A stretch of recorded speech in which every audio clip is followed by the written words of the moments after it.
visit our YouTube channel. How many of you knew we had a YouTube channel? So, yes. So a lot of our free sessions and our informational sessions, unfortunately we can't record CE, so you'll never see that on our YouTube channel. But a lot of our classes that we've had in the past are there. So if you're interested in some of the old stuff or visiting what we've done, please feel free to visit our YouTube channel. Just go to YouTube and put Realtor Association of Sarasota and Manatee. So welcome today to our panel on AI. We know that AI is here to stay. We know that things are changing. We also know that there are things we need to be careful of in our business. So that's why we have our expert panelists, Michael Hankin, his friend Michael Rennick, and our RAJC chair, Maciek, are here to help you navigate that along. This session will be followed by a wine and cheese, so we hope you'll stay afterwards and network over some cheese and crackers and a little wine. Our panelists will be staying and talking with you and network with each other. If you like these kind of sessions, RAJC is our Realtor Attorney Joint Committee. They are our attorneys that come in and talk to us about things that are going on legally, things they see with the contracts, and they help us with our education. So upcoming, we're going to be having a short sales class on June 2nd, if you want to put that in your calendar, and a risk of loss class on July 20th. Those both will be followed by a networking wine of cheese also, so come join in and find out how to protect yourselves. And then also the last thing before we get started, because I know they're anxious to get you information, new for 2026 is our passport program. So we're trying to make education easily accessible for you, more affordable. For $99 for the complete year, you take as many classes as you want. There's no individual sign-up fees. So you just sign up for the $99 and you use it as much as you want or as little as you want. I always say just like a gym membership, it's what you put into it. So if you use it, you'll get a lot out of it. So if you're interested in that, you can see me or you can go to myraisem.com/education passport. There'll be more information. There's also flyers at the front door. So let's not waste any more time because you didn't come here to hear me speak. We will get started. Maciek? I have a question. Is Maciek an attorney also? Oh, thank you. Thank God. Okay. I thought I was outnumbered today. It's a limit. Excellent. There is. So welcome, everybody. Thank you for coming here. This is going to be a little bit of a presentation. Feel free to ask any questions, very interactive. If you have anything, just raise your hand and we'll pick you. And let's kind of just get started a little bit. Michael, if you could get started with our presentation and maybe just see. I'm going to deviate a little bit. Yeah, sure. How many have one of these? Okay. Everyone have one of these? How many think AI is not the wave of the future? Seriously, separate from this, I'm going to pull it together. How many think AI is all about fluff and it's not that important? Anybody? Be honest, because there's a lot of people that feel that way. My comment is try to practice real estate today without this. That's where it's going to be with AI, much faster than we believe. Okay, it's going to come that fast. The question we all face is, will AI replace us? I propose it won't, but an agent who's using AI will kick our butts. How about that? I'll show you some things. So I just kind of wanted to do a shock get together if we can. So this presentation was developed by AI. We put just a couple of points together, all the colors, everything. And so I'd like to tell you, we spent an entire Sunday afternoon developing this, but it took less than 5 minutes. Okay? So how do you want to spend your Sunday afternoon? Do you want to be doing something like this for your client, or do you want AI and all you have to do is proof it? I think probably that one would be more important. So AI in real estate, work smarter, connect deeper. And if anyone has any questions, you guys jump in at any time. Anyone has any questions, let's stop. How we're going to spend the next 90 minutes is we're going to have fun. No matter what that slide says, it's interactive. I want everyone to be able to walk away with your questions answered. So we're going to come back to this. We're actually going to go out to my buddy, ChatGPT, and he's going to introduce the 3 panelists for us so you can see one way to use AI. It's not pre-scripted. We didn't load anything into ChatGPT. to have, I say him because my voice on here is a him, it talk. So that'll be a little interesting to see how it goes. Relationships. Any realtor ever heard that word? Isn't that what's important today? Building your relationship with your client. So I create a lot of videos. We produce 3 to 4 videos a day. We produce 4 blogs a day. That doesn't build a relationship. That just shows them who Mike Rennick is. The relationship is spending time on the golf course or in a restaurant or showing properties or talking on the telephone. That's what AI is going to allow us to do. It's going to take time off our platter. One word of caution. If you really embrace AI, you're going to have to make up more excuses for not making the phone calls we're all supposed to be making and we don't make today because you're going to have a whole lot more time. So what are we spending our time on today? We're writing listing descriptions. We're drafting follow-up emails. We're creating social media posts. We're summarizing market data. We're doing all kinds of stuff, right? All that stuff is important, but it doesn't build that personal relationship with your client. We can't stop. Is there a question? Up here, we can't hear it. I apologize. Is it okay? Oh, I do hear it. I can now hear it. I was going to ask how long you've been hearing voices, but now I'm hearing it. So me too. So all the stuff we have to do every day, right? All the paperwork, all this, all that. AI can help all of that. I covered this. AI is not here to replace us. It's here to enhance what we do. And I'm just going to go through these fast. AI handles routine admin. You pull back your time, all that kind of stuff. I want to get into the discussions of what we do. We all know what we do every day. I have not written a listing description in over a year. But those of you that are using AI to do a listing description, how many are tailoring that description? You know Zillow is inside of ChatGPT now, right? Everybody know that? My listing descriptions are written to the standard Zillow wants. Don't let AI place what you're doing today, do it better. So my listing descriptions are tailored so not only the regular folks see it, the other brokers, the other agents, but Zillow will pull it up if it's appropriate. That's where you want to take AI, and it takes no work on my time. This goes in more on relationships, only we can show up at the door and all that kind of stuff. We'll go through this whole thing. Let's get out of this if that's okay. Absolutely. And we're going to make a switch here, so let me just change a little bit of technology. The fun part's going to be talking and answering your questions. I brought some things that AI has produced for me. So let's get out of here. Let's have a little fun here. Again, this isn't rehearsed. Wait, give me my mouse back. There we go. Let's go to ChatGPT. And I'm going to turn on this mic, I think. And so in your mics, I'm going to ask each of you just to introduce yourself and give one sentence about yourself. All right, ChatGPT, there's 3 of us up here on the panel. Can you hear me, ChatGPT? I hear you loud and clear. Can you Whenever guys, you're ready? all right, so we're going to have each panelist announce their name in one sentence, and I'm going to ask you to add to that if you would, ChatGPT. Are you okay? Absolutely. I'm on board. Once I hear each introduction, I'll add a quick relevant note. Let's do it. And we're going to keep it clean, right? We're in front of a lot of our friends right now. Absolutely. Professional, clean, and on point, just as we want. We're all about trust and clarity, right? Right. Go ahead, Matthew. My name is Maciek Zaremba. I'm the chairman of the Realtor Attorney Joint Committee, and I've been an agent for about 20 years, and I also own a roofing company. Maciek, with that depth of experience, I'm sure you're bringing invaluable insights to the table today. What can you find out about him, though, ChatGPT?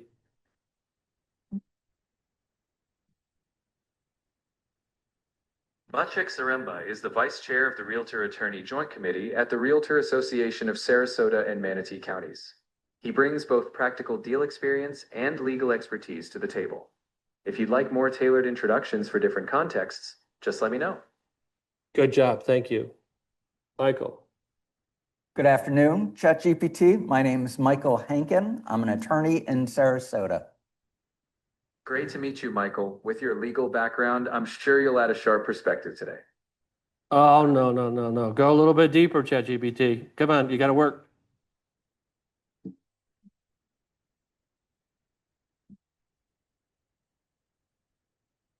Michael T. Hankin is a board-certified real estate attorney and co-founder of the Sarasota firm Hankin & Hankin. With over 20 years of experience, he's known for his expertise in real estate and lending matters, earning respect from both clients and peers. All right, I'm going to go out on the ledge. Since we're in my account, who am I and what do you know about me?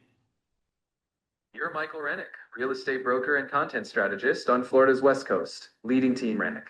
You combine local expertise with AI-driven marketing, producing videos, podcasts, and detailed market insights. You're all about integrity, community, and staying ahead of the curve. Thank you. Happy to help. If you need anything else, I'm right here. This is an interesting exercise, right? A little bit of fun. Now, ChatGPT gave wonderful explanations of who we are, but for Maciek, it said he had legal expertise. And if Maciek used that description of what he does, he could potentially be accused of the unauthorized practice of law. So although it sounds great, we can't just let ChatGPT do its own thing. And this was a complete unscripted, just out of the blue event. And this is certainly not by itself. So it's important, and we'll see this several times throughout today, that it's a wonderful tool, and there's lots of wonderful tools produced by it, but you can't give it any discretion. You can't let it make any decision, and you can't trust any fact it gives you without verifying it. Because anything it does that you put on, you cannot later blame it on ChatGPT. You can't say, oh, I just took it from there. I'm not responsible for that content. Anything that you put on yourself, you're responsible for, no matter the source. Every piece of content that you publish that AI has been involved, you must proof it 100%. There's no excuse. Well, it's got misfacts in it. Well, AI did it. No, you're accountable for it. Here's the most obscene thing that's happened to us, or the most ridiculous thing. So we wanted to produce a short video about Euphemia Hay on Longboat Key. It kind of got closed down, went a little bit of bankrupt. Someone else bought it and opened it up. So my program, which works 99.9% of the time, produced a script that we stopped. But the script said, after the major fire and the owner being burned severely, he's now out of the hospital and he's getting ready to reopen his restaurant. None of that was true. I have no idea where I got it. It hallucinated. So catching those are easy. Yeah, that's right, drinking. And probably not good bourbon either. But so every piece, AI can help us, but every piece, like, and you can have AI do some of that. So I pull data every Sunday morning for Sarasota, Manatee County, between 800 and 1,100 records. And my program analyzes it. It produces a video, it produces the script, the actual video. It produces a blog. It produces all my social media posts. But before I let any of that happen, I take the assets my program produces and I run it through 3 other AIs. And until because I'm not going to do 800 or 1,100 records very quickly. Until I get 3 thumbs up from the other AIs, that information does not go out. That makes sense? You've got to check. It's very important. This stuff AI is a game changer in terms of, we all use the internet today. I didn't have a license back when a book was put out every Monday of all the listings and stuff. I was a buyer back then, but never an agent. So not because of my age, I got my license later on, but it's all changing. And if we learn ways to leverage this, think about, for those of you that are football fans, a 100-yard football field. AI will take you 80 yards. All we have to do is the last 20 yards to get it done. And once you learn to leverage that, I don't think anyone would disagree. Sitting here writing a listing description is not as relationship building as actually sitting down and having a coffee with your client, is it? But it's essential. You can't put up listings without a listing description. So I'm going to give you a couple of numbers that there's another broker in my company. His name is Eric Teo. We've been on an AI journey for a long time, but it's all coming together right now. So the last half of the year, we saw some tick up. The market was down last year and it's forecasted to be down this year with a little bit of up from it, okay? A little bit. And I don't know what you're seeing right now. We have AI'd everything. Last year, he sold $15 million of real estate. This isn't the end of March yet, and he's at 18. All because he has time to be with his clients. He's now pressing the flesh. He's doing things with them. He's got more time on the phone, but he's leveraging that because all this stuff is automated. We're producing more videos today than ever, more blogs today than ever. We can have a whole conversation on blogs. That's a great way to have the AI start recommending you. You want to be producing blogs that are answering questions people are asking today. That's what my blogs do. My program goes out and searches what's hot, and it creates the blog, creates the image, publishes it for me in draft. I proof it. It goes live, 4 of them every morning. And then it goes across all the social channels. So questions people are asking, Team Rennick is answering. How much time does that take you in the morning to do those 4 articles? I don't know how, but somehow I have the ability to speed read. I can approve all 4 articles in less than 15 minutes. From beginning to end? Yeah. And then once you produce those articles, you use AI to get them out, or what's the next step? So the producing of them is 5 minutes. Me proofing them is 15 minutes. And then my program puts them across all social. We publish on 9 channels, to Facebook, Instagram. I always swore I'd never be on TikTok. I get my highest views on TikTok. Across everything. Google, your Google business profile, Instagram, everywhere. It goes everywhere. Gary Vaynerchuk. If you don't know who Gary Vaynerchuk is, you want to look. Gary V. He teaches me everywhere all the time. And it really works, right? So when someone sees you day after day after day, when they want to buy or sell, they're going to say, who's that old gray-haired guy I see every day out there? I'm going to call Mike. That's what this whole thing is all about. But if you're not in a social channels, if you're doing open houses, I can show you how to leverage open houses better. I got something really cool to show you in a minute. Using AI. If you like to make cold calls, I cringe when I hear the cold calls. But I have I only have one other agent right now other than Eric and I, and he makes a lot of money on cold calls. But whatever you do, AI can be a part of it. And it can take away a lot of the stuff. Remember, when you leave here today, if you disagree, that's okay. But practice real estate for the next 2 days without your phone. Okay, that's where we're headed, and many of us are there already. So is it too late to get started? It's not too late. I want to show one thing with your permission. This is something I did last night. I want to say I invested hours into it, but it was probably less than 3 minutes. So let's pretend I did a proof. I didn't do a proof on this thing because I want to show the concept. So I am going to show 4 properties theoretically. Let's stop this thing. I don't want it to start yet. All right. So stop. All right. So I'm going to show 4 properties to buyers. And so we're going to travel. Most of my buyers want to be in their own car so they can discuss, between the group, the family, of what they're seeing. So I give them a Windows Surface tablet because I don't believe in iPads. So we'll give them a Windows Surface tablet. And they can play this on the way to the first property. And then on the way to the second property, I have another one and a third one. Nobody today is giving out that kind of information. Just listen to part of this thing, all created by AI. Welcome to Longboat Key. As we head towards 771 Marbury Lane, I'm going to give you a quick narrated tour so you have a feel for the property. I did not record this before we pull into the driveway. Longboat Key is known for its quieter residential feel compared to some of the busier nearby islands. It attracts residents who value privacy, boating, and a more refined coastal lifestyle, while still being just a short drive to St. Armand Circle and downtown Sarasota. We're driving through an area called Sleepy Lagoon on the north end of Longboat Key.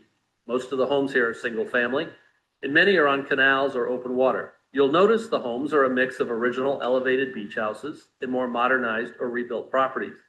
This part of the island is popular with boaters because the canals connect quickly out to the intracoastal waterway and then to the Gulf. At the same time, you have very easy access to the beach, which makes it attractive for both full-time residents and second home owners. The home you're about to see at 771 Marbury Lane was originally built in the mid-1980s as an elevated coastal residence. Over the years, it has evolved from a more modest beach house into a true Boater and Beach. So that's only about a third of the information. What are your buyers going to think about how hard you worked when they get to the first property? Do you think your competitors are doing that today? Uh-uh. Do you think that buyer is going to go somewhere else to buy real estate? Uh-uh. I do the same thing for listings. When we go on a listing presentation, I have pre-mailed them information. I tell the Mr. and Mrs. Seller, we've done a lot of work because we really want to do a good job for you. We've gone all the way back to when that was a vacant piece of land. We've dug the history and we prepared this report just so you see the information I already know about your property. Are our competitors doing that? Uh-uh. Did I spend hours doing that? Uh-uh. Do they think I did? Go ahead. What sort of tools are you using to do this? I mean, this Can't- isn't just Can't tell. ChatGPT. Can't tell. So you heard that that's my voice, right? So there's a lot of different programs. I use one that's called 11 Labs. My voice is recorded and I can load a script up to it and it will produce whatever I want it to produce. There's other things like my videos. I use HeyGen with my 11 Labs voice. There's a lot of different things out there, but you can start very basic. The script, by the way, the verbiage was produced by ChatGPT with a prompt that I designed. So you can just go from there and you could actually pull up your phone. You can record your own if you want to do it. But that's probably, what is that, that's probably a 4 or 5 minute audio file. Well, I don't have to do this for 4 or 5 minutes, right? And that probably sounds more professional. So could I do it in like Mr. T's voice? Um, I mean, I have a lot of recordings of Mr. yeah, T's voice. so you can, but there's checks and balances to try to prevent you from, I'll ask the attorney, there's probably some laws that would frown on you for doing that. Might have been a little bit of a leading question. Thank you. So yes, you can't use somebody else's likeness. This is You're not supposed to. amazing technology, but you only own your own voice. And so don't go overboard with this. Don't impersonate somebody else, appropriate somebody else's likeness, try to sound like somebody you're not. Yeah, one Right. other thing, if I can mention, is all this research is great, but just like Michael's been saying, you have to double check all the info. And really, Michael, what are the penalties? What if you do misrepresentation? What's at risk? So it's the same as just making a misrepresentation that you just guessed at and that you did no research for, and you just said it, and if it's wrong, you're liable for it. And if you're not even checking the things you say, it can raise to a higher level of responsibility. If you're being reckless by just saying things that sound like facts without any verification, you could be potentially in some situations subject to punitive damages where you're not just paying the amount that the person suffered, but multiple times that for passing along information that you didn't bother to verify. And then there's, the list. Let's just talk about the listing description for a second, because I've been using AI for quite a while, writing my descriptions. I think a lot of agents have, quite frankly. It's like the easiest thing to automate. But then I remember the first time I did it, it said, great family neighborhood. I think it was Arbor Oaks or something, great family neighborhood. What's that? That's an opinion, but that's a fair housing violation. What's the penalty on having advertising out there that they get their hands on because, someone submitted it and complained? I think it's $26,000 for a HUD penalty per occurrence, right? I mean, that's a lot more than our commissions. Certainly can be. And you can also lose your license. You can be disciplined by the board. And that, if you're doing it right, is hopefully more than $26,000 going forward if you're risking all of your commissions in the future. So all of these things are out there today, all those violations, penalties, all that. You just have to check AI. I said AI can really make your day a lot different. It can also get you in trouble faster, right? But you can put guardrails, they call it. AI hallucinates. You can put guardrails in there to tell it not to do that. It needs to follow fair housing. But at the end of the day, you read the output, you know what's a violation, and you just stop it. And it gets better and better and better in terms of this. See, 10 seconds of how AI works, because it's really crazy. AI doesn't go look something up. It guesses the answer you're expecting. It's all about probability. It uses a very intense formula to guess what the next part of the sentence is. That's why hallucinations come out. But there's no thinking, there's no rationalization, there's no reason it's giving you the result it's giving you, other than that's the most common and likely result given your question. Yeah, now, sorry if I could say one more thing. Right now with AI, I find it's prompt response.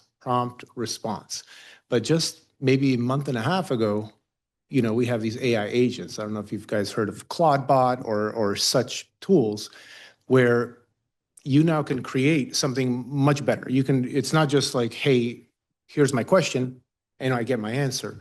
It's more of, here's my goal. And then the bot goes and does research. And one thing that we've mentioned is one thing you can set up are these guardrails, so that every description, every word that's put back is not going to violate, because it's going to check the fair housing, rules, and it's going to update it every day, right? They can check and reference back and make sure you're not violating anything, and you're not going to be in a position. Now, does that mean that you don't have to check it? No, you still have to check everything. But it does mean that, like, the way I see AI right now is maybe a toddler, right? It's not infancy anymore. It's maybe a toddler.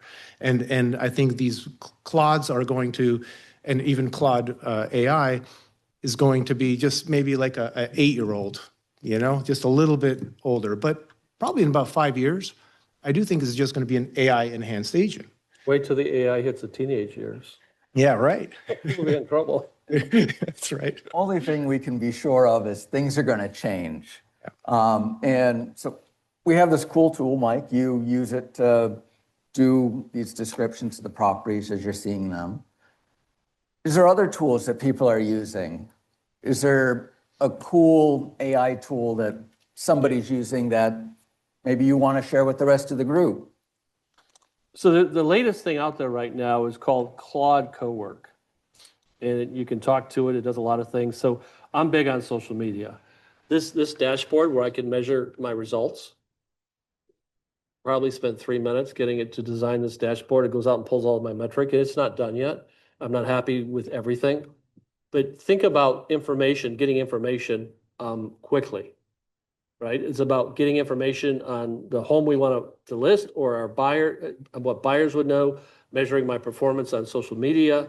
There's just so many different things out there. Here's a video. So here's a video that was done by AI Mike. So I have 2 avatars out there, and AI Mike spends a lot more time in front of the camera than I do today. So let me just, it's the concept, not the verbiage. Actually, this is real Mike. So AI Mike and real Mike.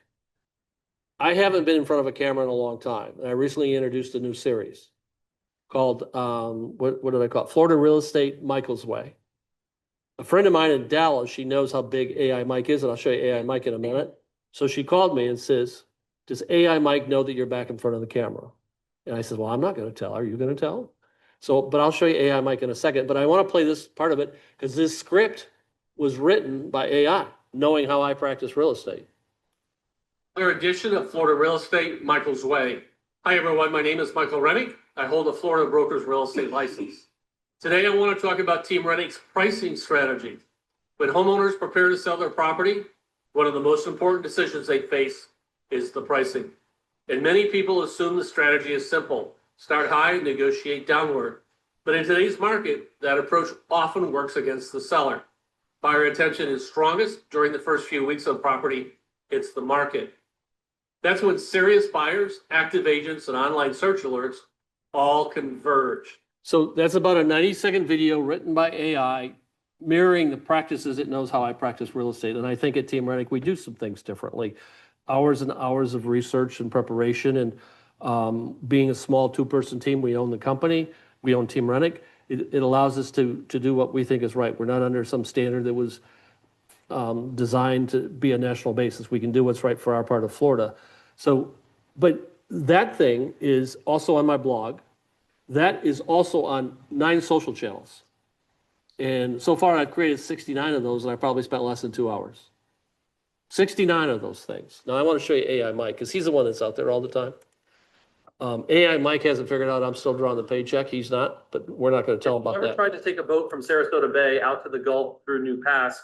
You know it hasn't exactly been the easiest route. For years, the channel has been shallow and constantly shifting. Sandbars popping up, markers disappearing, and a lot of locals simply avoiding it altogether. But here's the good news. The New Pass dredging project is now in its final stage. I sell predominantly in a second home market, so my clients want to know what's going on down here when they're not here.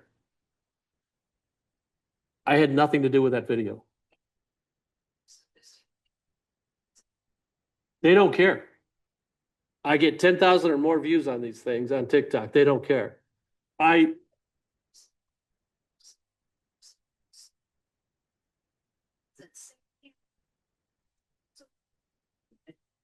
But look at it from overall perspective. I wouldn't be getting kind of the views that I am today and selling at the level we're selling this year if this wasn't effective.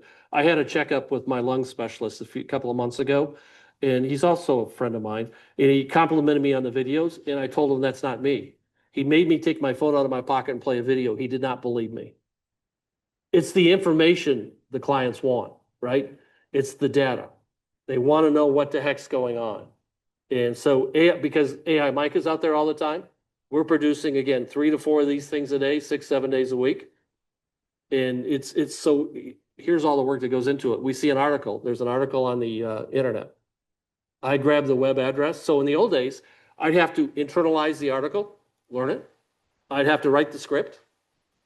I'd have to go out and film it. And we'd have to edit it.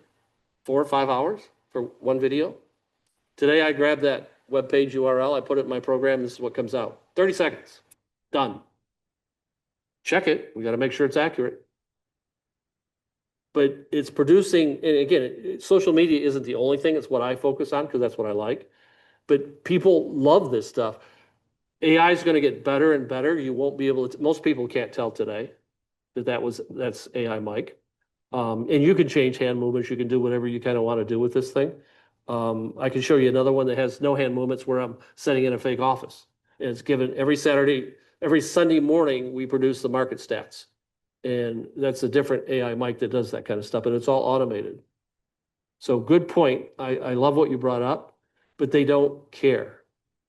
They don't care. And I think that about a year ago, when Sora kind of came out, maybe it was a little bit more, it was, kind of pathetic. You can tell, you can always tell that this is not a real video of a real recording. Now, I think I've been fooled maybe once or twice. You can still tell, but I bet you in 6 months, maybe 1 year, we're going to be in a position where it's going to be so good, because what will probably happen is you'll input more videos of yourself.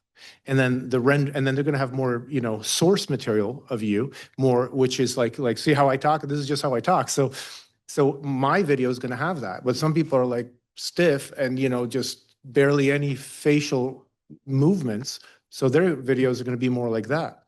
And when you only input a 5-minute video into the learning component, then it's going to have, let's just say this is the only movement I do, then that's all it's going to have. But if I'm going to go like 1, 2, 3 or something else, it's going to have more data.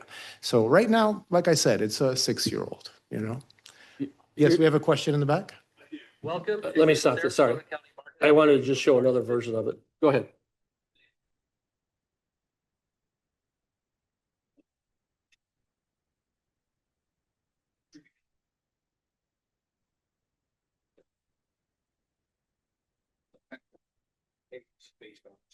We rewrite everything, except instead of me rewrite, I don't have to, I pull data all the time. We're all reading stuff. I don't have to go back and say I read 10 articles to do that. That's a really good question. Great question.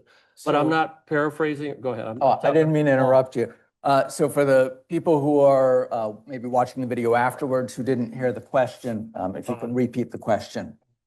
Actually, maybe we'll take the mic out there and let them ask questions. If we could, let's turn it over to you guys right now. Okay, who else has got questions, got concerns, feel this is wrong? I love when people think this is wrong because you're going to help educate me also, right? And just a little bit, just to answer a little bit, I think sourcing where you got data is always smart. Most of the, YouTube videos of people showing market stats for over a 20-minute or all the doomsayer, video guys, they do source a lot of the articles or the studies in there. And that's great because there's people like me who are researchers, and then I'm going to go read that thing and then say, wait a minute, you read the headline, not the data inside, because many times the headline is the hook, and then, they want to get you to read it.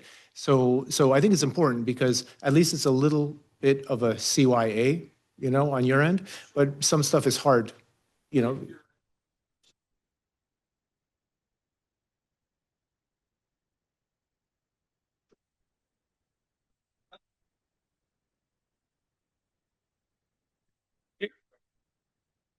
If you're citing information, you should be referencing it. Absolutely. None of that changes. If it's verbatim, certainly you can't plagiarize it. If you're using that information for financial gain, you could be required to purge any of that gain that you receive. So certainly, if you're using somebody else's material, you have to give them attribution.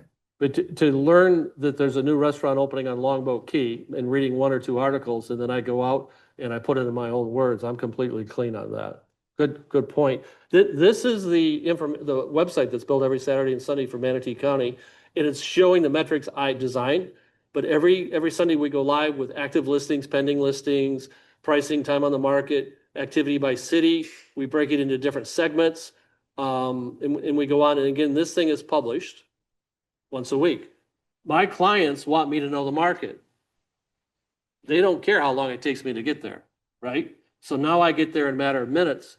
It's 800 to 1100 for one county and 800 to 1100 records for the other county. Okay. I don't know that I could do that in a day and really pull the right data out of it. It's all done automatically now. And these assets, the video is produced, the webpage, the blog is produced. It goes out in an email newsletter. It goes across all social channels, 9 of them. I have a question for the audience. Who here has used ChatGPT or another AI where you uploaded the contract and you said, please explain chapter, whatever, paragraph, whatever, line, whatever? Has anyone done that? Yes. And then it spits out an answer, right? Because it's a prompt response. And then you can go and tell your clients, right? Okay, great answer. The answer is no, right? You cannot. But there's a lot of new realtors at all times. I mean, they just, revolving door in this industry, it seems. And it's really good to be helpful, but, UPL, unauthorized practice of law, is probably another huge thing we haven't talked about yet. Maybe let me ask you, Michael, have you seen cases where there was a lawsuit or threatened lawsuit brought to you for maybe AI, maybe just, an agent giving their opinion? Certainly, we run into AI issues in the law all the time. There's a case, it's about 1.5 years old, where an attorney wrote his whole brief using AI.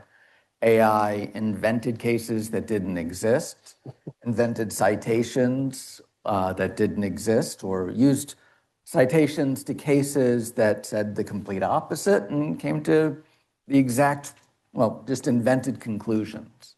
And that attorney lost his license for 3 years. And it's not just one isolated case. We see it here locally. Attorneys and people just shortcut it and don't check it, assume it's right because it looks really great in a paragraph. And it's got all the citations at least appearing to be right in the proper format, but the data is all garbage.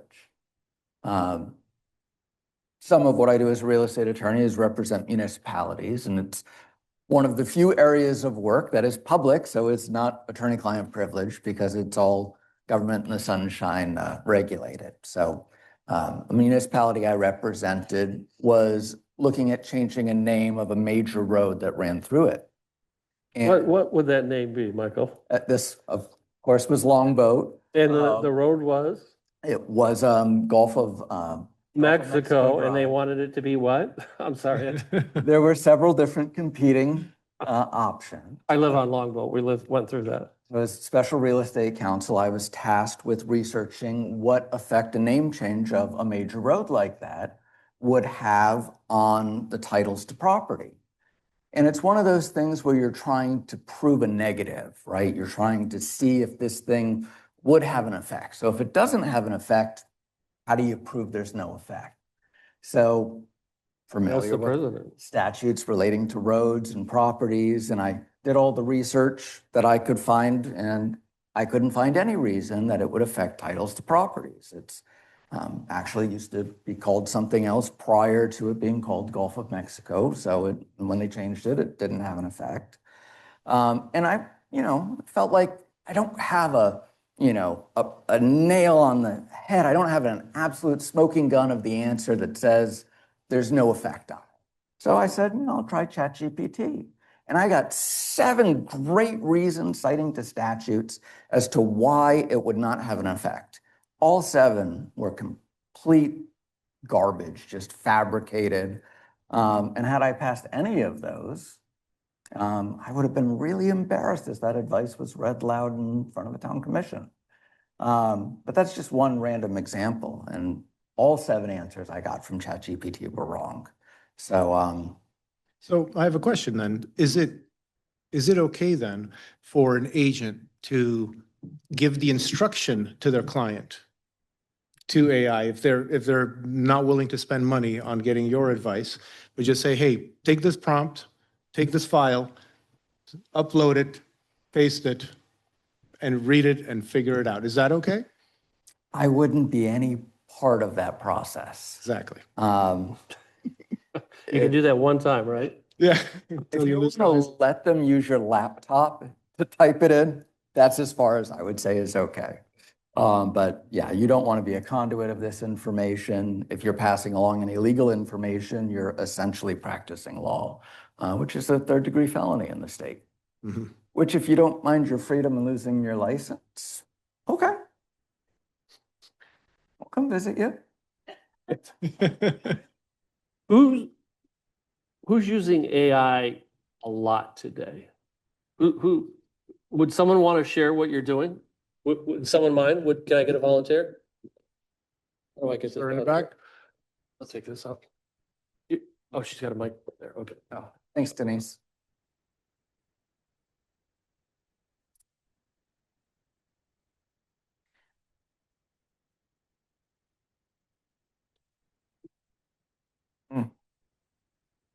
Do you want this so we can hear it in here? Here.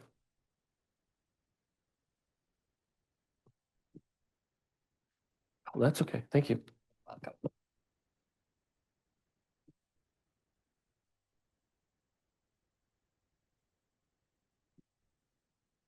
So my name is Mike Patron. I'm a realtor and I'm an appraiser, certified general. I do a lot of different things with analysis with this stuff, and I've created the bots and everything that everyone's talking about in Claude to do so much work in the background that I'm utilizing, which is absolutely incredible. It really helps reduce the amount of time that I have to do things, and I cross-reference all of the AIs like the gentleman Michael was talking about up there, and it's absolutely awesome to do it, and it just helps me so much to do more than analysis that I need on an everyday basis. I do all kinds of different things as a realtor as well, where I create little programs that I can send to my clients that it creates to, do different things for them as well, right? And I can put it on my website, and I can just email them little things like using Lovable and a bunch of these other different things to write little programs for them, which is incredible. So it really helps you leverage a lot of things to make your job easier, but also to make your clients to get more information to help them make a better decision, right? Because that's what we're all trying to do. We're all trying to help our clients make better decisions, business decisions, and personal decisions too, because, these things are expensive, these houses that they're buying, right?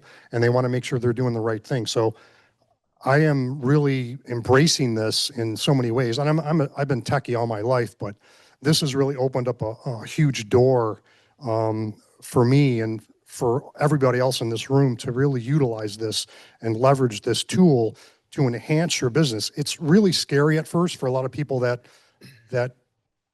don't understand it or are hesitant to try it, but just play around with it. Just play with it, right? I mean, that's what you need to do. Just play with it. If you're scared of it, just get out there and just play with it because it's cool, right? It's really, really cool and it's fun to use because it can answer all kinds of questions and give you different ways of looking at things that you might not have thought of. So I love the tool. I can't wait to talk to you guys up there more about what you're doing and how you're using it because I do commercial too. And it really reduces the amount of time that I can do to analyze a property and understand the underwriting of a commercial property as well, right? So it just really, really saves a boatload of time for everyone to get their time back, right? That's what we all want. We want time back. Can I ask you 2 questions to follow up on that? Sure. One, are you producing more of better stuff than before? Yes or no? Oh, 100%. And you're doing it, I'm going to ask you a very unfair question. How much time are you saving that if you had to do all that manually? Are we talking an hour a week? Are we talking hours a week? How much time savings, roughly, as an estimate? Oh, that's an excellent question. I would say initially it's not saving me time because you're always learning too, along with the LLM, right? You're still learning as well. But as you progress through this, it starts to save you time, right? As you start to produce these little applications and you start to learn about it more. And, you know, when you use Claude, there's many different tools, artifacts and co-work and many of these things that are built into this that you can utilize. And then you can use other tools. At first, you're learning it.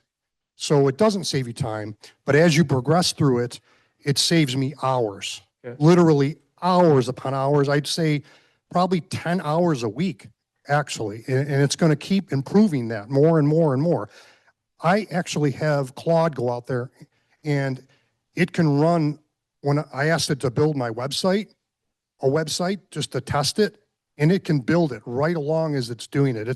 It's really incredible as you start to learn this thing, what it's capable of doing. And the beauty of it is that it's going to get better and better and better over the next several years. So that means it's going to probably give more time back to me, right? And all of us, right? So we can do our jobs hopefully better, right? Because it's going to learn as it gets better over the years too, right? And you hope that someday, like Michael Haken's talking about that, you know, the legal aspect of this thing, hopefully it gets so good that eventually the errors that it produces will be substantially less, right? So that's what I think may progress. I don't know, but we're just starting this stuff right now. So you can imagine that the asymptotic slope of the learning curve of this thing is just going to go crazy over the next couple of years. How many people have a website? We were taught, and I don't know anyone else, so I apologize. I'm not trying to advertise. No one's going to buy a house for me in here, so I'm clean. We were all, I wouldn't buy a house for me, but that's another conversation. Buyers and sellers at the top. Everyone's got a buyer page and a seller page, right? People aren't going to Google anymore to find out who to buy from. They're going to the AIs, and they're not asking for a Longboat Key realtor. They're saying, I want a realtor that's been practicing over 15 years, that's a specialist on condos on waterfront. It's called long tail keywords. But they're putting in sentences. Now we need to be fine. So a buyer page and a seller page, I still have them, but that's not good enough anymore. So here, and so AI developed this page. Okay, what are my services? There's 13. I specialize on condos, relocation, first-time home buyers, regular buyers. I'm a property specialist. Why sellers pick Team Rennick. Single-family homes, second homes, waterfront, 55 plus, new construction, investment, and downsizing. AI told me I did those things. I started with a list of like 4 or 5 items. It expanded to this, okay? So when someone goes out there looking, the AIs now know that Team Rennick does these things. But this isn't what's cool. Take a look at this. All designed by AI. I'm following up on what that gentleman said for developing web pages. All these things here were developed by AI, and I proofed them. This is what I do for relocation. I looked at some of these things, and I looked at Eric, who's the other broker, and I said, yeah, we got to do these things, right? I mean, look at this. So when someone's out there searching, AI finds this, they're looking in my area, they see that I've got my hub page, and they see the detail here. This is the stuff that's presented to that person that's doing the search. And every one of these pages was developed by AI. Of course, with our buy-in,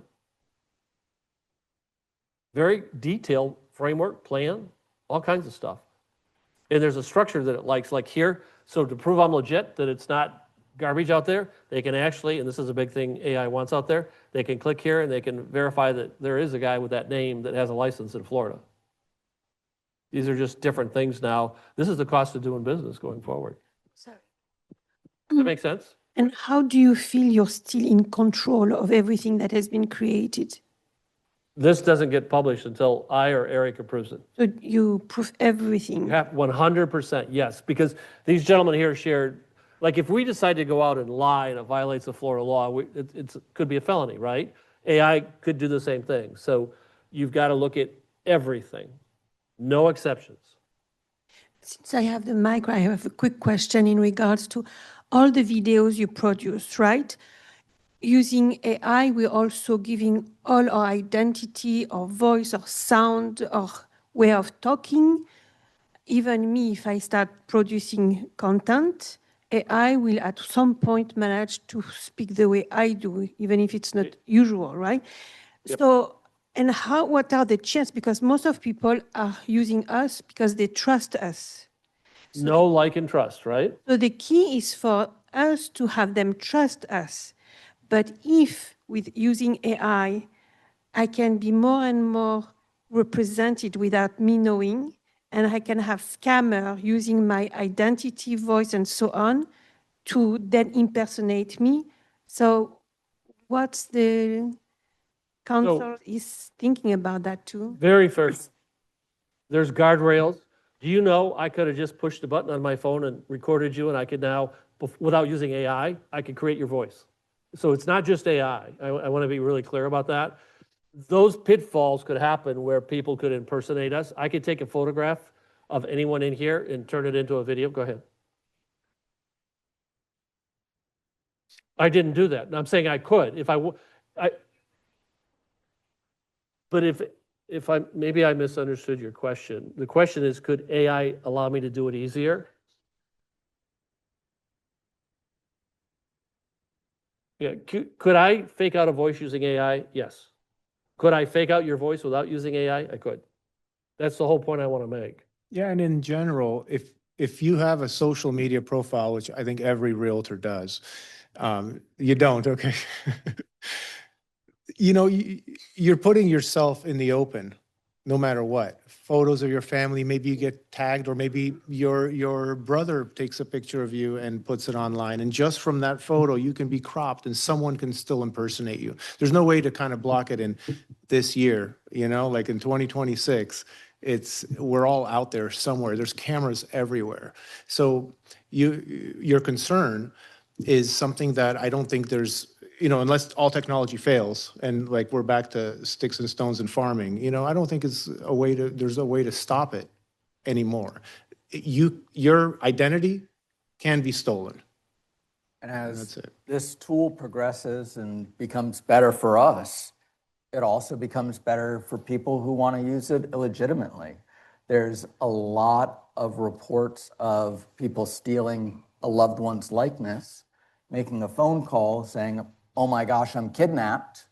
Please send money to whoever. And it sounds like, you know, an offspring, a parent, and you panic.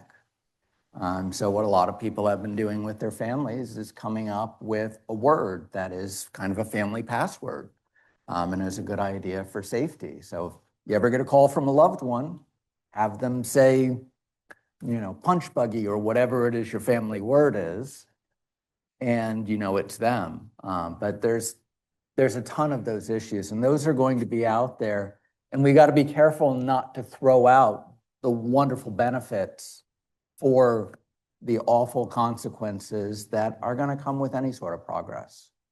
And I think if our clients look at us and say, that's not you, you know, you're not really, you know, doing it, you're half-assing it, excuse my language, You It's tell not them, recorded, you know that, right? it is, it is.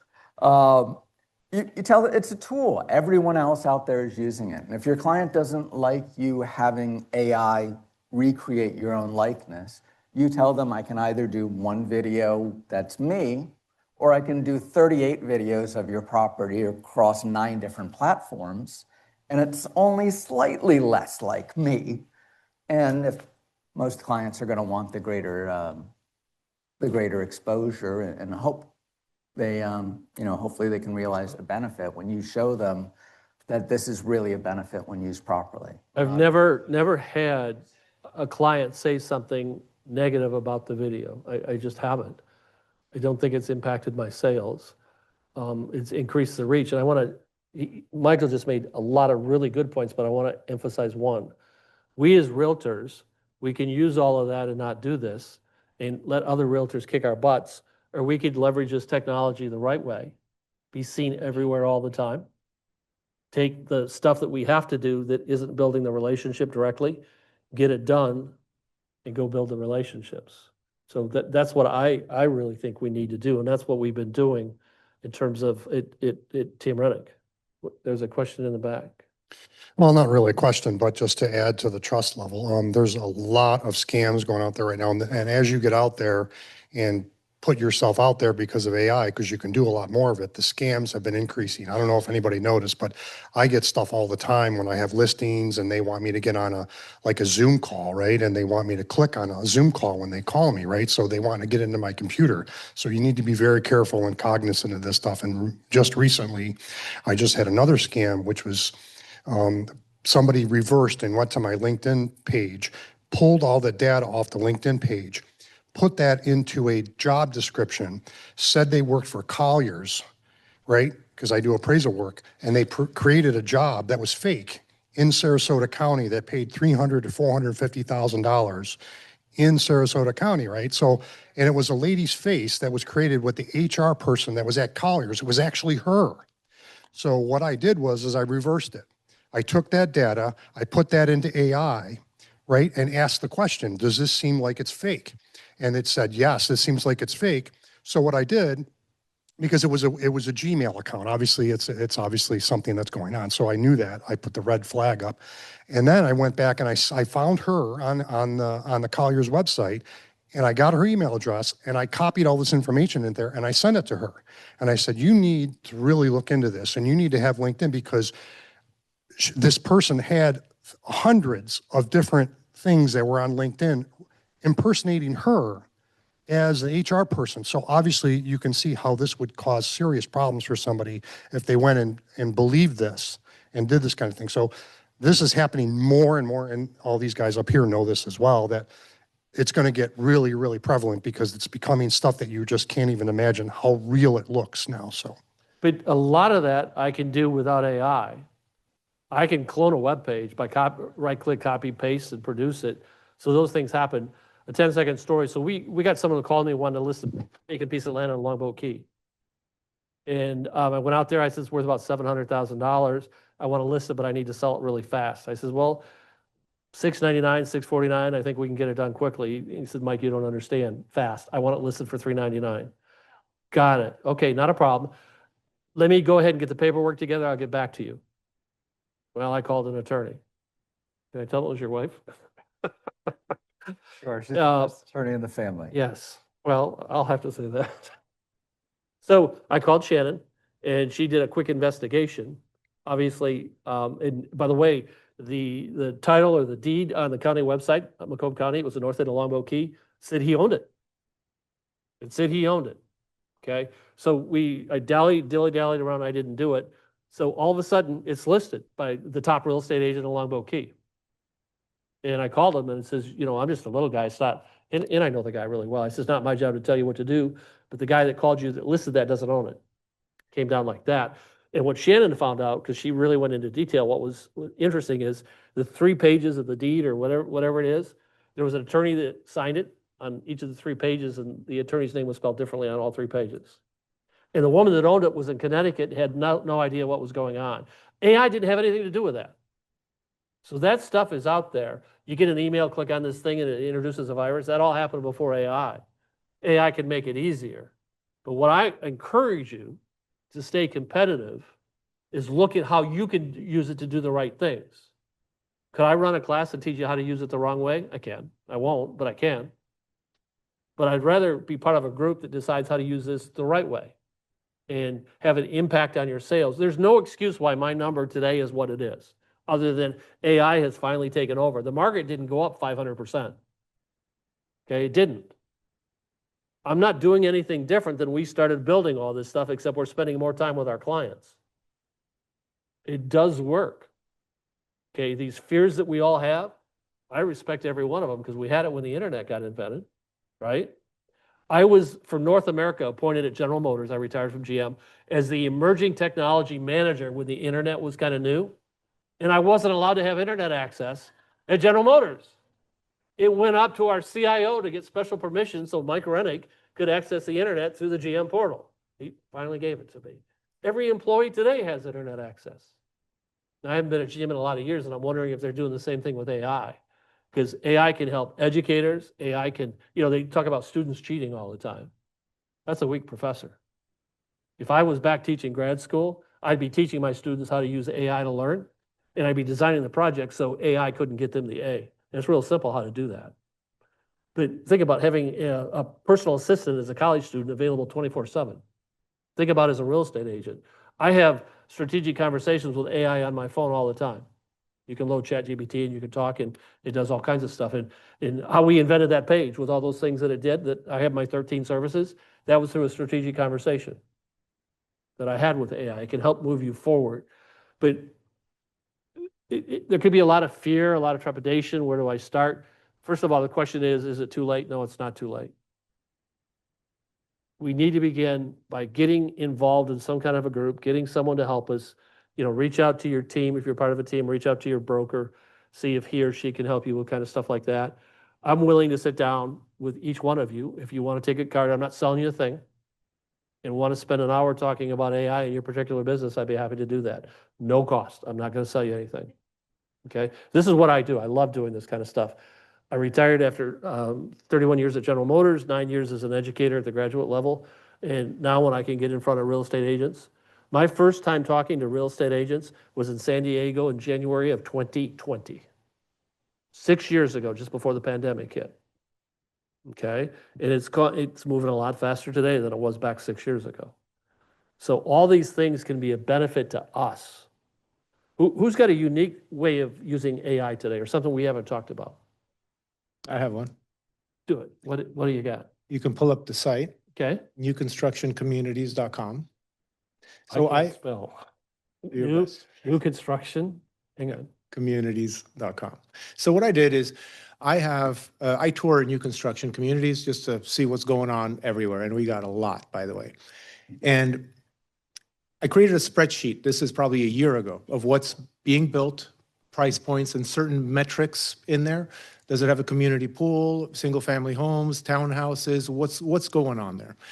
And I use Kimi AI right now. And I uploaded into Kimi AI because they have 5 different sections. One of them is like a website builder and an asset builder. And I uploaded this spreadsheet, and through a very long prompt, I told it to create me a website from New construction community or community? communities, plural, to create a website. I did that on my vacation, literally in the morning. And by noon, it had everything done. That photo was AI created as well. And it created this whole page from my data. And then I said, well, what am I missing in this data? What would you add to make it more sellable? So then it told me, and it actually revamped my Excel spreadsheet, and it made it look really nice, not just, black and white, made it look really nice. And then I said, hey, I also have YouTube videos. Here's my channel. Can you match them back? And it matched back the specific communities that I toured to them. And now they're on, some of them should say video on it. I haven't checked in a week, but. This is an amazing page. It's gorgeous. I mean, I think it's simple because I haven't even made it better. And it's an HTML, which is like, 1998 style of making a website, as opposed to today, you can make them all like move better and, look nicer. So I just don't have enough time to work on this because what I find is like, AI is not saving me time right now. It's actually creating a new job. It's creating a whole new thing to my business so that, in hopes of saving a lot of time. And once it's done, but then I thought, hey, I have this site, and I also, one of my columns is it luxury or not? So now I'm thinking, okay, well, I could probably have it create a completely different site just for luxury. Oh, it's downtown. Here's another one. Oh, it's island life. Another one. Oh, condos only. Another one. And what if I had 400 websites that all are from one spreadsheet, all updated once per week from changes to the spreadsheet, all linking back to each other for certain long tail keywords on every single one had maybe, let's just say each website has 5 long tail keywords that I'll be focusing on. And now there's 399 external sites giving you link backs. And then all of them go to my YouTube channel, and all you need to implement after that is a lead capture, somehow where a central database of lead capture goes back to it. And this is probably like going to be done by 50 people, and then there's going to be like 18,000 new websites for Sarasota, right? Which basically dilutes you.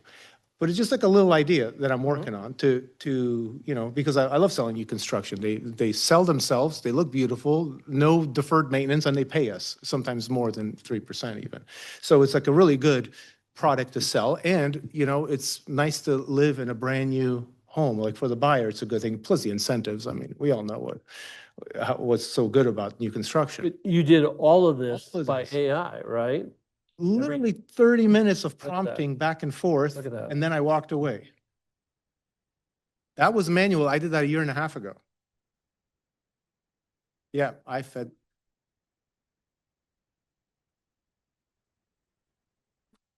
I'll try it. Yeah, see, there's always, right, so I said I produce the metrics every Sunday morning. I used to manually pull the metrics, now it's automated. So those are things where he could take it to the next level, and there's all kinds of different things we could do. He could produce 300 web pages while he's sleeping. Yeah, Just actually, setting up his what I program. did last week, actually, I had a client looking in Northport, and Central Park in Northport is a DR Horton community. It's a young couple. And what I did is I took the link that, because I have the link to the builder's page, and I took that link and I said, hey, can you do all the research from this source, see if there's any additional sources that are reputable about this community, and create a spreadsheet that I can then print to provide to my clients that has, what's the pet policy? How many parking spots do you get? What's the HOA fees? I mean, there's basic info, but then there's specific details. How many pools do you have? Is there a lap pool? Because maybe there's, their website explains it, but when you shop or when you're browsing those websites, first of all, they don't print very well at all. So it's, you got to create something yourself. And it made it a 5-page, summary of here's the community, here's the model homes and square footage options that you have, here's the approximate price points, and all this, and then the schools. It also did a research on the community, how many miles and minutes to the beach, and which schools are here, what private schools are nearby that you can bring your kids to, and it had so much data, and restaurants and all that. I didn't even ask for this. It just went way above and beyond my expectation. I just wanted like a little printable thing.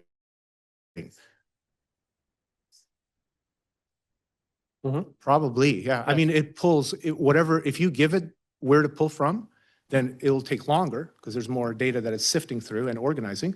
But if you just tell it what your goal is and say, I use at least 5 reputable sources, then it will search. I mean, not ChatGPT. ChatGPT is kind of dumb. Yeah.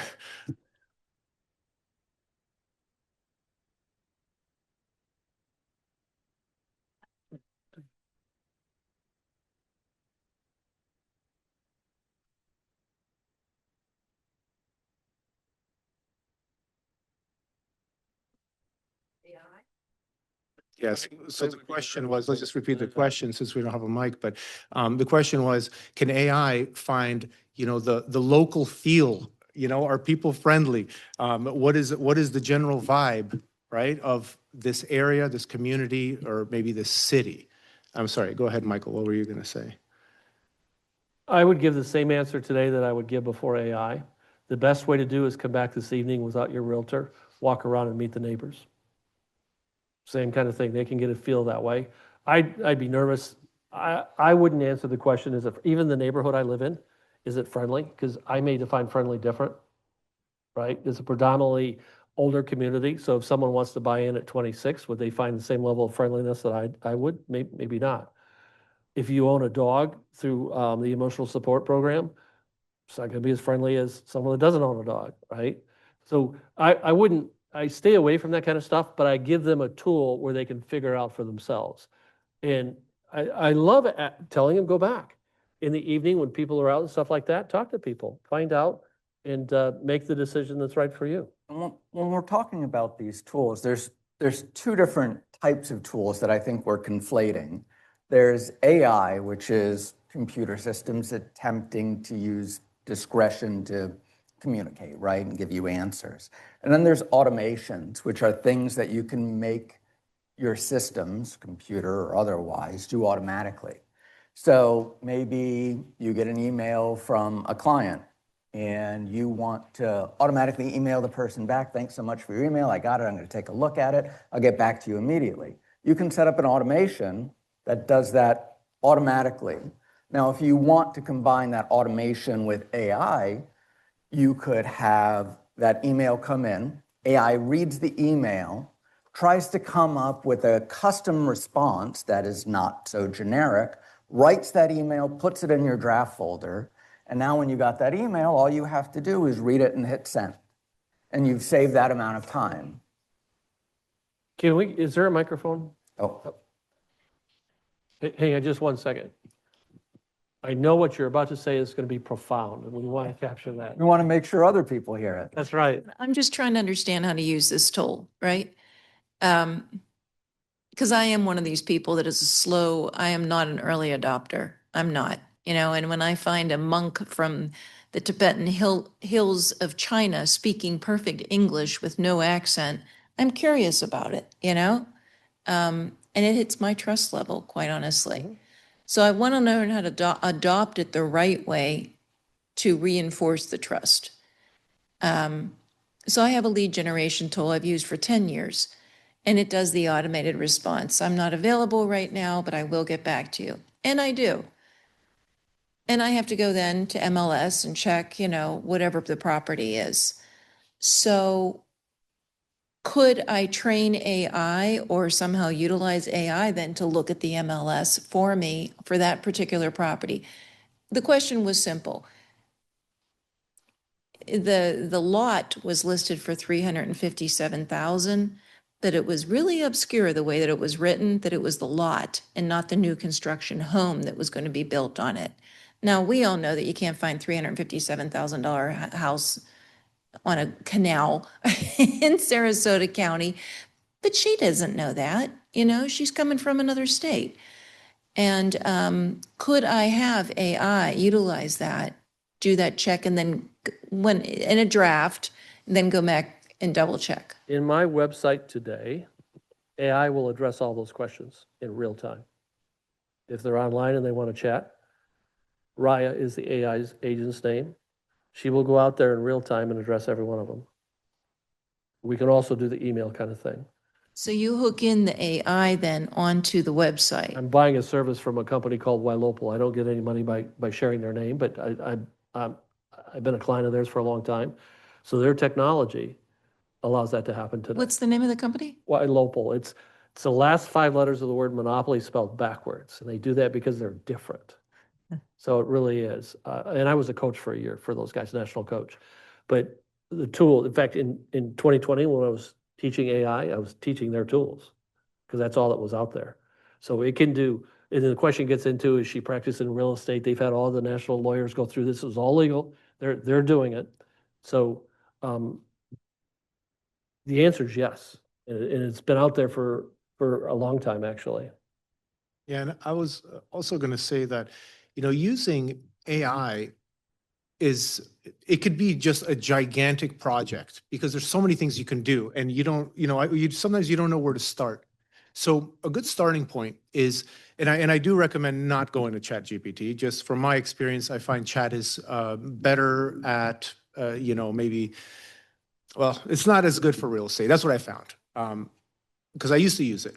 But now Claude.ai, and I use Kimi.ai more than I do Claude, have a conversation where you spill everything about your business. Say, hey, I'm a predominantly listing agent. I get all my information by cold calling FSBOs and expireds, and I door knock them when they don't answer. And then I put them on a campaign through email, and I make sure, I smile and dial 3 hours a day. And you just tell it exactly what you do, and then say, my problem is I want to quintuple my business in 5 months.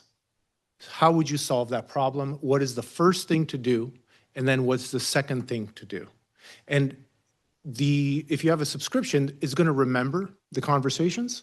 So it's going to have, there's a memory component, although memory does fail sometimes, but it's pretty good nowadays.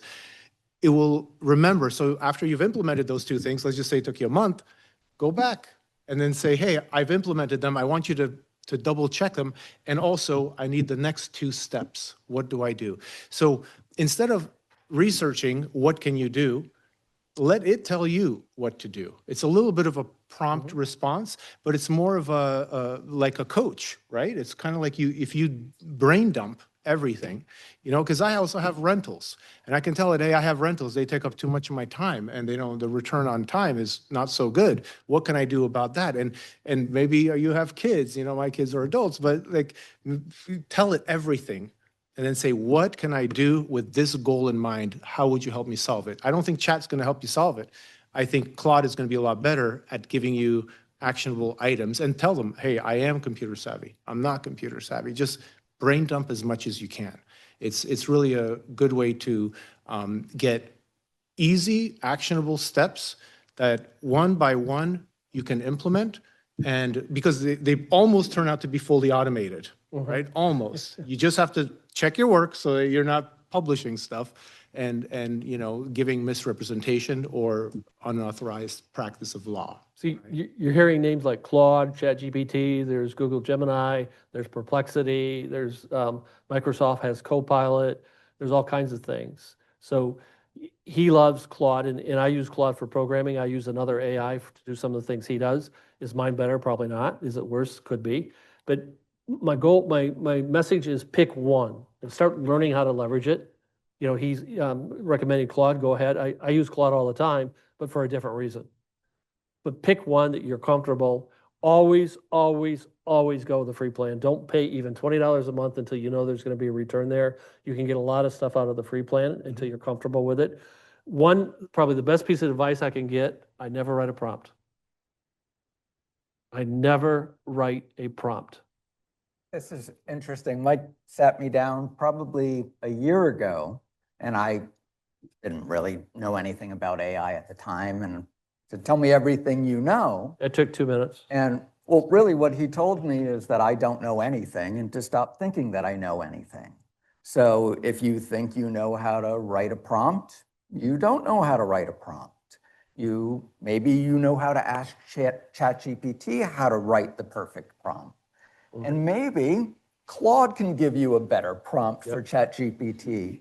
And all of a sudden, you're getting these details that you now know you need to give it in order to get a better response, details you didn't even think of because you thought you were dumb enough to come up with the idea that you could come up with your own question.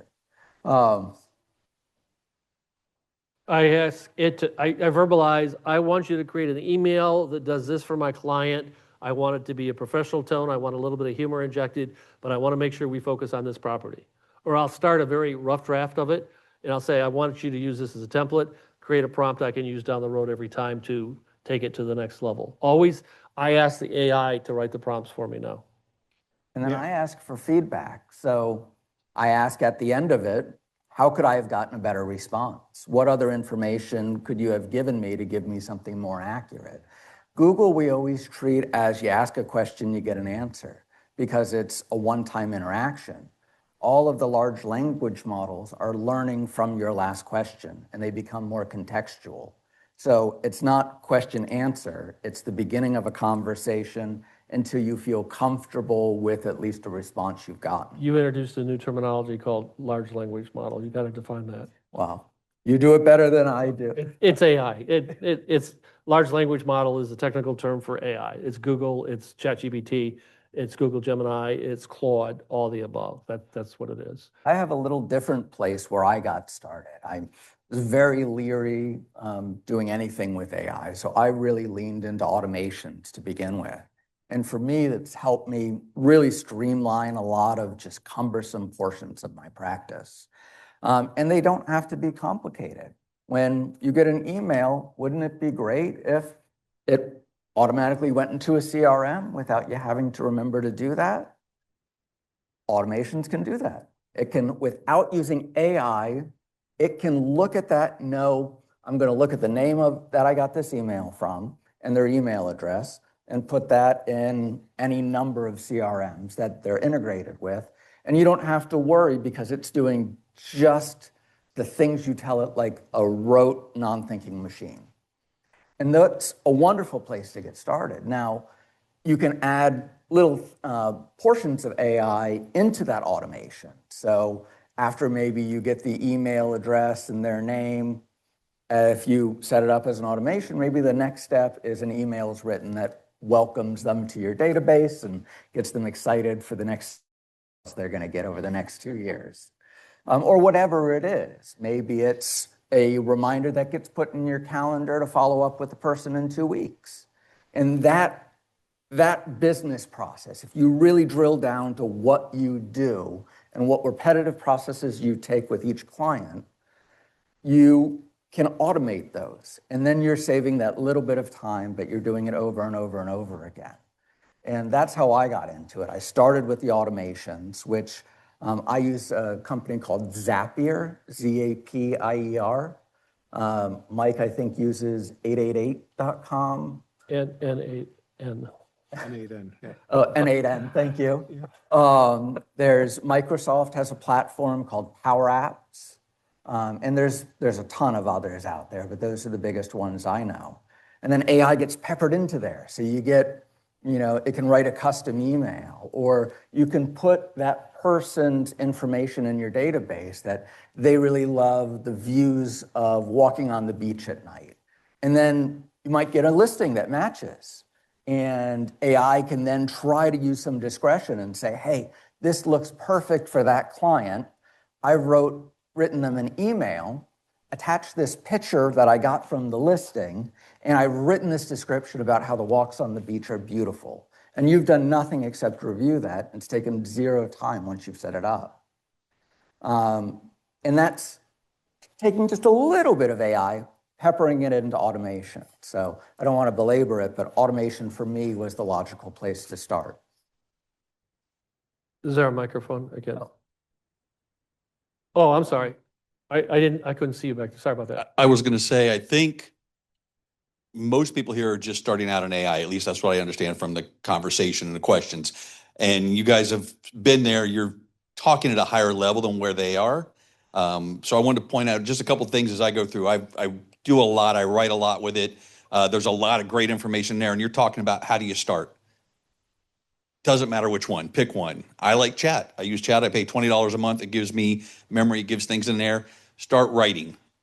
Have it rewrite it. Get to know your tone. Then you can ask it, well, how do I put this on a blog? It will tell you, and you walk in, you've added a new layer. You say, well, how do I answer my email? It'll tell you, and it'll walk you through. You start developing trust with the system, how to use the system, and what it does for you. Because what he's using as automation may not have any bearing on you as a real estate agent. They're both AI. They both have a lot that they can contribute to what you're doing. But if you try to copy his business without the background and the knowledge to get there, it's not going to do anything for you.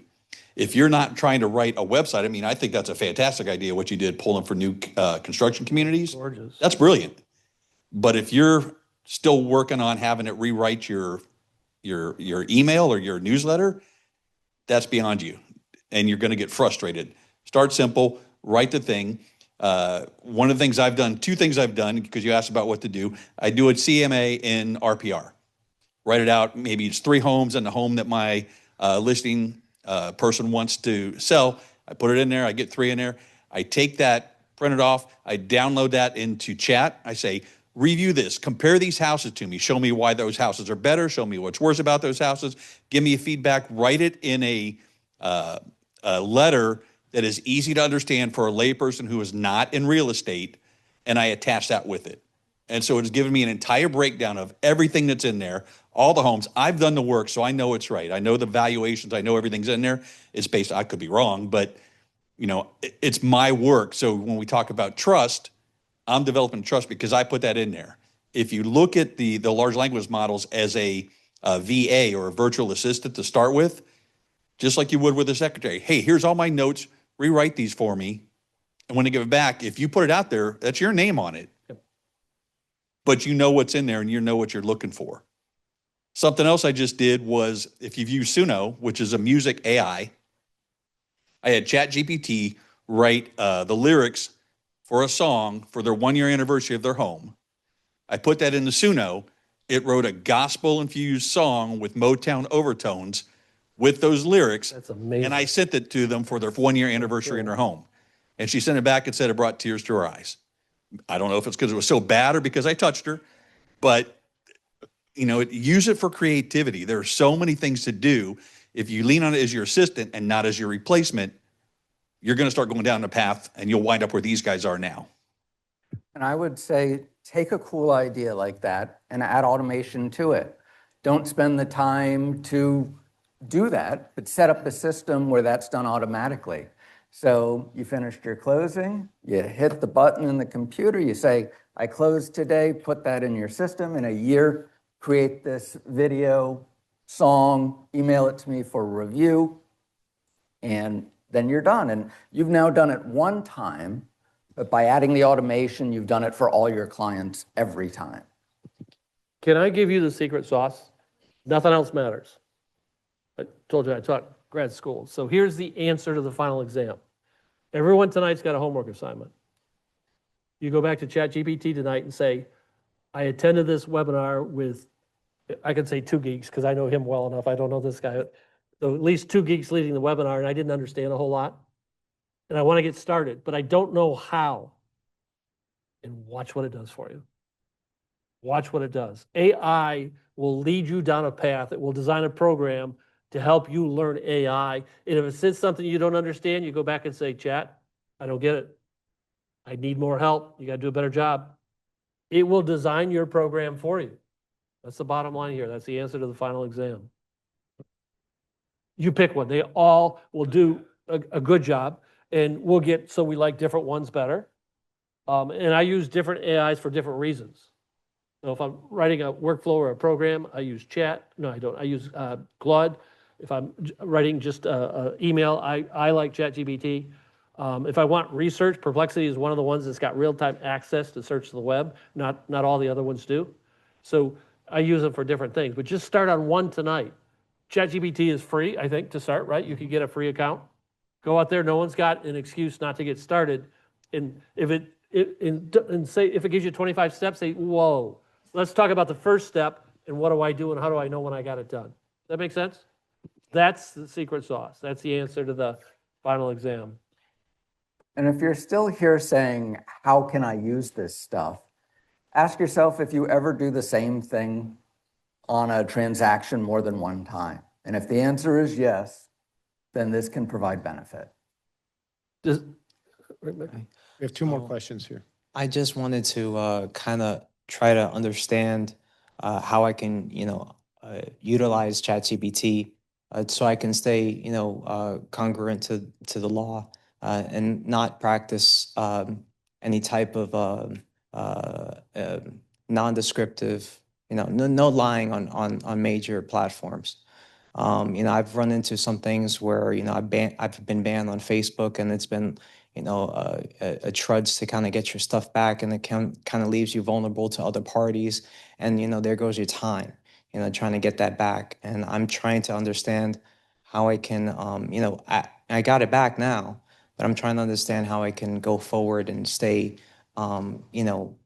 within an unbannable path, so to speak, try to, keep everything, kosher.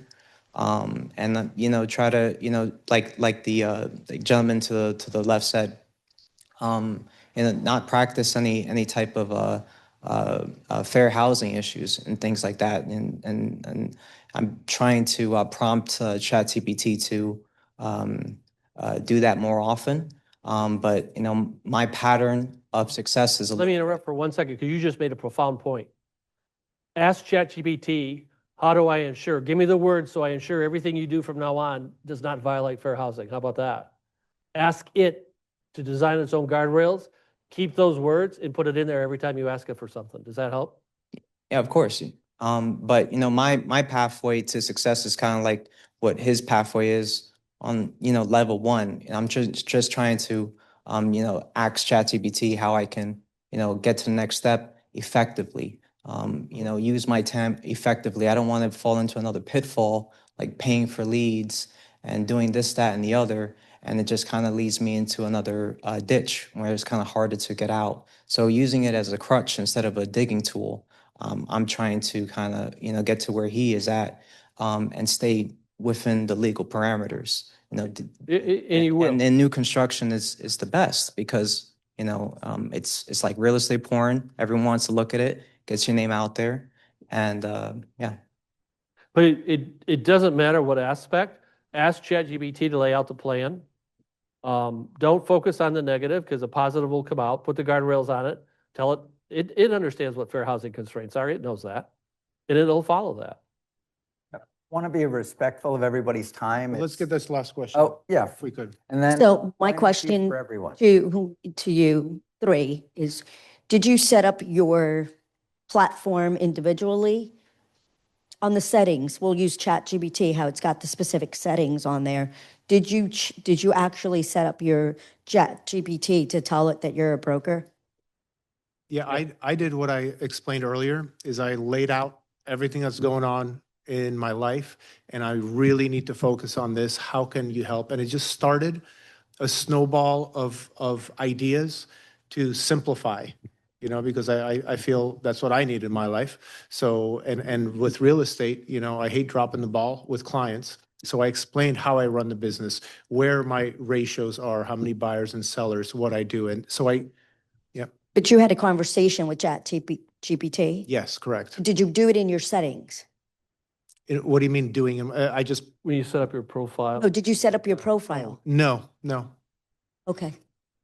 I have a paid account and I've told ChatGPT who I am and what I do. So if I log in and say, who am I, it'll tell me all about me. Okay, so you kind of did set up it by talking to it. But ask it, go out there and ask it, what do you know about me? And how did you know that? Okay. Okay, I've done that before.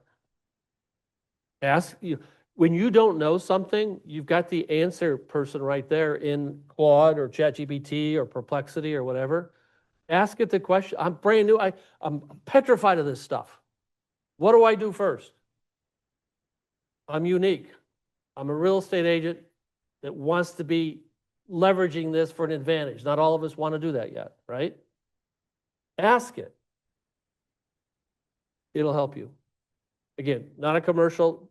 If you want some help, I'll give everyone an hour. I do consulting. I promise not to sell you any services, but I'd be happy to sit with anyone that wants to invest an hour on Zoom or in a room, and I'll help get you started. I love to teach. This is my passion.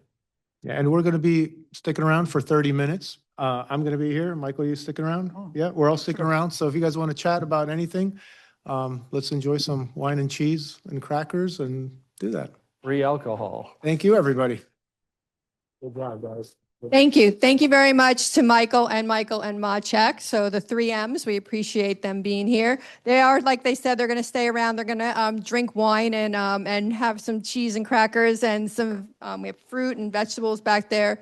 So one thing I wanted to say for, I think this woman back here was a little confused on how to get started.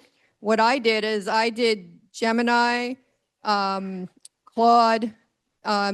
ChatGPT, and I put the same kind of question into each one and then chose which one I liked, who gave me the answer the best, who I thought more was my voice. So if you go out there and kind of see which ones are out there. That was just my I like that. Yeah. advice Very on that. nice. So Very thank you. strong. Maybe I'll be an Thank you. expert on Oh. this panel with you next time. We'll see, but no.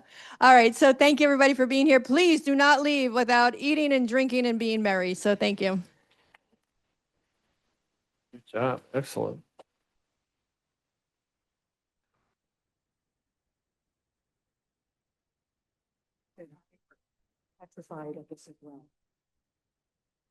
Sure. You're very welcome. There you go. Give me a call. Okay, we'll connect, I promise. Thank you.